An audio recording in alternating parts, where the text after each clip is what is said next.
Hello viewers, অচেতনতার free coaching চ্যানেলে তোমাদের সকলকে স্বাগত জানাই। আজকের এই ভিডিওটিতে তোমরা যারা কলকাতা বিশ্ববিদ্যালয় বি ইতিহাস অনার্সে ফোর্থ সেমিস্টারে পড়ছো, তোমাদের যে সিসি8 পেপারটি রয়েছে প্রাক আধুনিক যুগের ইউরোপ, এই পেপারটির যে লাস্ট মিনিট সাজেশন 2024 এর লাস্ট মিনিট সাজেশন নিয়ে আলোচনা করবো আজকের এই ভিডিও ক্লাস। দেখো, আমি থাম্বনেলে বলেছি তোমাদের মাত্র 6টি করে প্রশ্ন করতে হবে, তার ভিতর থেকে আশা করা যায় তোমরা কিন্তু কমন পেয়ে যাবে। অর্থাৎ এখানে তোমাদের দুই ধরনের প্রশ্ন থাকে, একটা 10 নম্বরের প্রশ্ন এবং একটি থাকে 5 নম্বরের প্রশ্ন। মানে দুটি ভাগ থাকে 10 এবং 5, এবং এই 10 এবং 5-এর ক্ষেত্রেই তোমরা মাত্র 6টি করে প্রশ্ন পরীক্ষায় দেখে যাবে।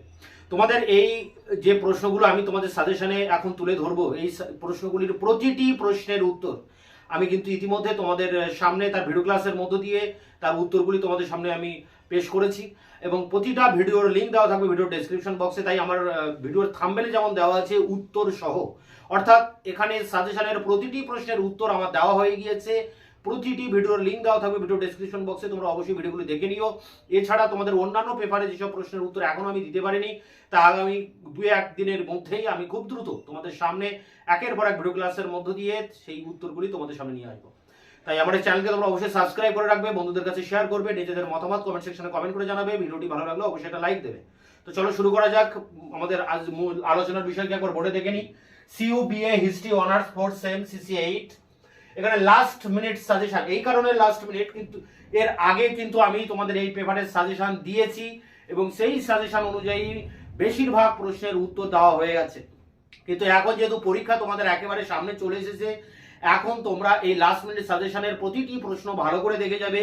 তোমরা যে মূল সাজেশনটি আছে, আমি যে সাজেশনটা আগে দিয়েছি সেই সাজেশনটা অবশ্যই তোমরা কভার করবে, পাশাপাশি তোমরা এই লাস্ট মিনিট সাজেশনটাকে একটু বেশি ভালো করে দেখে যাবে। আশা করা যায় এই লাস্ট মিনিট সাজেশনের প্রতিটি প্রশ্ন করে গেলে তোমরা এর ভিতর থেকে কমন পেয়ে যাবে। এছাড়া তোমরা এখানে দেখো যে বলা হয়েছে যে 10 নম্বরের প্রশ্ন মাত্র 6টি তোমাদের করতে হবে। এই 6টি প্রশ্ন দেখে নাও একবার। এখানে বিজ্ঞান বিপ্লব বা আছে বৈজ্ঞানিক সংস্থা ও একাডেমি, এটি দুটি প্রশ্ন, একটা বিজ্ঞান বিপ্লব আর একটা বৈজ্ঞানিক সংস্থা, এই দুটোর মধ্যে কিন্তু একটা আসবে, তাই এটি আমি এক দাগে রেখেছি। এখানে যে প্রশ্নগুলো আছে তোমাদের দেখে বোর্ড থেকে দেখে লেখার প্রয়োজন নেই, তোমরা জাস্ট শুনে বা জেনে রাখো। আমি ভিডিওর শেষে, আলোচনার শেষে আমি অন স্ক্রিনে খাতা কলমে আরেকবার কিন্তু প্রশ্নগুলো আলোচনা করব, কারণ এখানে অনেকটা শর্ট ভাবে প্রশ্নগুলো আমি লিখেছি। প্রশ্নটা যেভাবে পরীক্ষায় আসতে পারে ঠিক সেই পূর্ণাঙ্গ বাক্যে সেই প্রশ্নটা আমি কিন্তু অন স্ক্রিনে আরেকবার আলোচনা করব, তোমরা সেখান থেকে দেখে লিখে নিতে পারবে। অর্থাৎ এখন তোমরা জাস্ট একটু প্রশ্নগুলো বুঝে নাও, দেখে নাও। এক দাগে রয়েছে বিজ্ঞান বিপ্লব, সায়েন্টিফিক রেভলিউশন, এবং অরে আছে বৈজ্ঞানিক সংস্থা, তাহলে দুটি থেকে একটা আসবে। 2 দাগে আছে 1688 ইংল্যান্ডের গৌরবময় বিপ্লব। 3-এ আছে জ্ঞানদীপ্ত স্বৈরাচারের বৈশিষ্ট্য। 4-এ আছে নিরঙ্কুশ রাজতন্ত্র গড়ে ওঠার কারণ, এবং 5-এ আছে মার্কেন্টাইলবাদ অর্থনীতি, এবং 6-এ আছে ইংল্যান্ডের গৃহযুদ্ধের চরিত্র বা প্রকৃতি। এখানে 6টি প্রশ্নের মধ্যে দেখো আমি 5 দাগের প্রশ্নটি আন্ডারলাইন করে রেখেছি, অর্থাৎ এই প্রশ্নের উত্তরটি আমি এখনো তোমাদের সামনে দিইনি। এই প্রশ্নের উত্তর আমি আগামী 1 থেকে 2 দিনের মধ্যে এই প্রশ্নের উত্তরও কিন্তু তোমাদের সামনে অবশ্যই তুলে ধরবো। তাই তোমরা অবশ্যই চ্যানেলকে সাবস্ক্রাইব করে রাখবে, যাতে এই ধরনের ভিডিওগুলি দিলে তোমরা সঙ্গে সঙ্গে তার নোটিফিকেশনটি পেয়ে যেতে পারো। এরপরে 5 নম্বরের প্রশ্ন দেখো, এখানেও কিন্তু আমি 6টি প্রশ্ন রেখেছি, খুবই ইম্পর্টেন্ট প্রশ্ন। ইংল্যান্ডে কেন প্রথম শিল্প বিপ্লব হয়? 1। 2-এ আছে আদি শিল্পায়ন মানে প্রোটো ইন্ডাস্ট্রিয়ালাইজেশন। 3-এ আছে 3টি প্রশ্ন, অর্থাৎ এই 3টি থেকে যে কোনো একটা আসবে। নিউটন, গ্যালিলিও, কোপার্নিকাস, যে কোনোটাই পরীক্ষা আসতে পারে, হয় নিউটন, নয় গ্যালিলিও, নয় কোপার্নিকাস। 4-এ আছে সপ্তদশ শতকের সংকট। 5-এ আছে রানী এলিজাবেথের ধর্মমীমাংসা, যার উত্তর আমি গতকাল দিয়েছি ভিডিও ক্লাসে। 6-এ আছে জন লকের উদারনৈতিক রাষ্ট্র, এবং আরো 2টি এক্সট্রা প্রশ্ন আমি এখানে রেখেছি, মুদ্রণ বিপ্লবের প্রভাব, এবং 2-এ আছে লেভেলার বা আসতে পারে ডিগার্স, বা এই দুটো একসাথেও কিন্তু 10-এ দিতে পারে, আবার যে কোনোটাই আলাদা করে 5-এ দিতে পারে।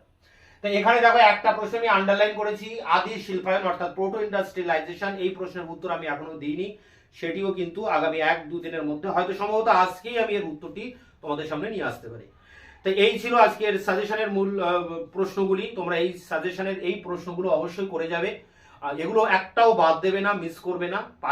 পাশাপাশি তোমরা যে মূল সাজেশন আছে সেটিও ফলো করবে, এবং সেই সঙ্গে তোমরা এই প্রশ্নগুলির উপরে একটু বেশি জোর দেবে। আশা করা যায় এর ভিতর থেকেই তোমরা সব কমন পেয়ে যাবে। এখন এই প্রশ্নগুলো যেহেতু আমি এখানে সংক্ষেপে আলোচনা করেছি, এগুলো আমি আরেকবার অন স্ক্রিনে আলোচনা করব। Last minute suggestion 2024 history honours fourth semester CC 8 10 এবং 5 নম্বর প্রশ্নের সাজেশন। প্রথমে 10 নম্বরের প্রশ্নগুলো বলছি। দেখো 10 নম্বরের এখানে প্রথম যে বক্সে দেখো 6টি প্রশ্ন এখানে রাখা হয়েছে। প্রথম প্রশ্ন বিজ্ঞান বিপ্লব অথবা আসতে পারে বৈজ্ঞানিক সংস্থা ও একাডেমি। 2 আছে 1688 খ্রিস্টাব্দের গৌরবময় বিপ্লব কতটা গৌরবময় ছিল। 3 আছে ইংল্যান্ড কিভাবে সংসদীয় রাজতন্ত্র গড়ে উঠেছিল। 4 আছে অষ্টাদশ শতকে ইউরোপে জ্ঞানদীপ্ত স্বৈরাচারের বৈশিষ্ট্য।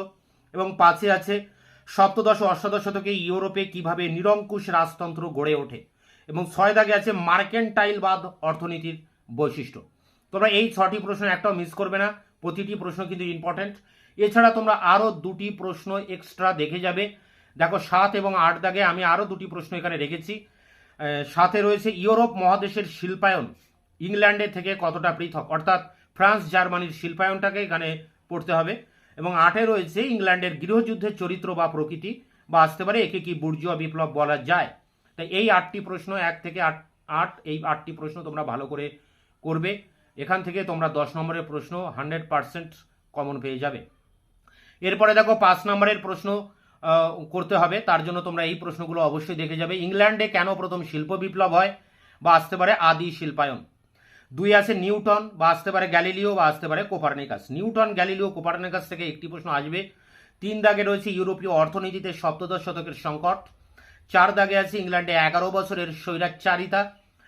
4 আছে 5 রানী এলিজাবেথের ধর্মমীমাংসা। এবং 6 আছে জন লক কিভাবে উদারনৈতিক রাষ্ট্রের ধারণা দিয়েছিলেন। তো এই 6টি প্রশ্ন তোমরা করবে অবশ্যই। এর সাথে তোমরা আরও 2টি প্রশ্ন দেখবে, মুদ্রণ বিপ্লবের গুরুত্ব আর লেভেলার্স ও ডিগার্স, যে কোনোটাই আসতে পারে, আলাদা করে আসতে পারে, দুটো একসাথে 10এও দিতে পারে। তো এই ছিল তোমাদের লাস্ট মিনিট সাজেশন। এখানে যে প্রশ্নগুলো আমি তোমাদের সামনে তুলে ধরলাম, এই প্রশ্নগুলোকে তোমরা বেশি করে গুরুত্ব দেবে। তোমরা মূল সাজেশন অবশ্যই ফলো করবে, পাশাপাশি তোমরা এই শর্ট সাজেশনটাও ভালো করে দেখবে। এখান থেকে একটা প্রশ্ন বাদ দেবে না, আশা করি এর ভিতর থেকে কমন পেয়ে যাবে। এখানে প্রতিটি প্রশ্নের উত্তর মাত্র 10 নম্বরের একটি এবং 5 নম্বরের একটি প্রশ্ন বাদে এখানে আর সমস্ত প্রশ্নের উত্তর আমি ভিডিও ক্লাসের মধ্য দিয়ে তোমাদের সামনে এর আগে তুলে ধরেছি। সেই সব ভিডিওর লিঙ্ক, অর্থাৎ এখানে সাজেশনের প্রতিটি প্রশ্নের ভিডিওর লিঙ্ক আমি এই ভিডিওর ডেসক্রিপশন বক্সে দিয়ে রেখেছি। তোমরা সেখান থেকে এই প্রশ্নগুলির উত্তর পেয়ে যাবে। তোমাদের অন্যান্য পেপারগুলির, অর্থাৎ সিসি 9, 10 এবং ডিএসসি এসএসসি 2 পেপারটিরও সাজেশন এবং সাজেশনের একাধিক প্রশ্নের উত্তর নিয়ে আমি খুব দ্রুত তোমাদের সামনে আবার এসে হাজির হব। ততক্ষণে তোমরা চ্যানেলকে সাবস্ক্রাইব করে রাখবে, বন্ধুদের কাছে শেয়ার করবে, নিজেদের মতামত থাকলে কমেন্ট সেকশনে কমেন্ট করে জানাবে। ভিডিওটি ভালো লাগলে অবশ্যই একটা